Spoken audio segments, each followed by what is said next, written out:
যে এক ব্যক্তি নামাজ পড়েন, ইসলামের ঈমান আকীদা মেনে চলেন, কিন্তু তার ছোটখাটো ত্রুটি হয়ে যায়, তো সেটা নিয়ে খুব চর্চা হয়, অনেকটা নিন্দাবাদের চর্চা। তো সেই ক্ষেত্রে ওই ব্যক্তি কি করণীয়, এবং যারা চর্চা করছেন, ত্রুটি চর্চা করছেন, তাদের কি করণীয়? না, যারা চর্চা করছেন তারা তো অবশ্যই গুনাহ করছেন, কোনো সন্দেহ নেই।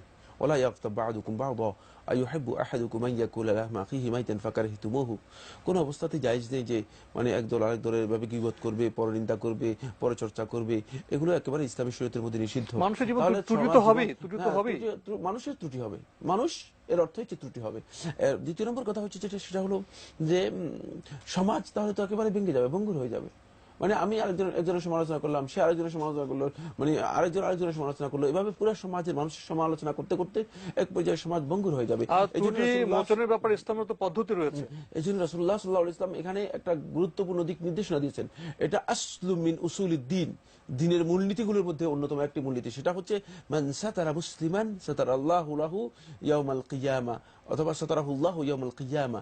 যে কোনো একজন মুসলমানের দোষ ত্রুটিকে গোপন করবে, কিয়ামতের দিন আল্লাহ সুবহানাহু ওয়া তাআলা তার দোষ ত্রুটিকে গোপন করে দিবেন। কত গুরুত্বপূর্ণ কথা বলা হয়েছে, কেন এত বিশাল মর্যাদা দেওয়া হয়েছে? এর কারণ হচ্ছে মুসলমানদের দোষ ত্রুটি প্রকাশ করাই মূলত সমাজে একটা বড় ধরনের ব্যাধি, সমাজে বড় ধরনের একটা বিপর্যয় সৃষ্টি করা।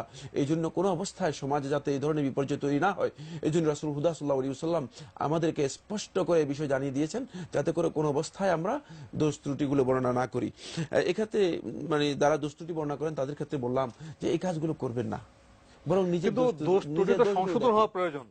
সেই সংশোধন পদ্ধতি আছে, সে পদ্ধতি তো গীবত করা না। সংশোধন পদ্ধতি হচ্ছে কি? সংশোধন পদ্ধতি হচ্ছে গোপনে তাকে তার ত্রুটি সম্পর্কে সচেতন করা, এবং মানে এমন ভাবে সচেতন করা যাতে করে কোনো অবস্থায় তার ইগো নষ্ট না হয়, মানে তার মান নষ্ট না হয়, মানে তাকে আহত করা না হয়। এরপরে দ্বিতীয় নম্বর যেটা, সেটা ওই লোকের করণীয় কি? ওই লোকের করণীয় হচ্ছে সে অত্যন্ত আন্তরিকতার সাথে ফাসাবরুন জামিল, সুন্দরভাবে ধৈর্য ধারণ করবে। যত বেশি ধৈর্য ধারণ করবে তত বেশি সে আল্লাহ রাব্বুল আলামিনের কাছে মর্যাদা লাভ করতে পারবে। সে এক্ষেত্রে বিনয়ী হবে, বিনয়ী হওয়ার জন্য চেষ্টা করবে।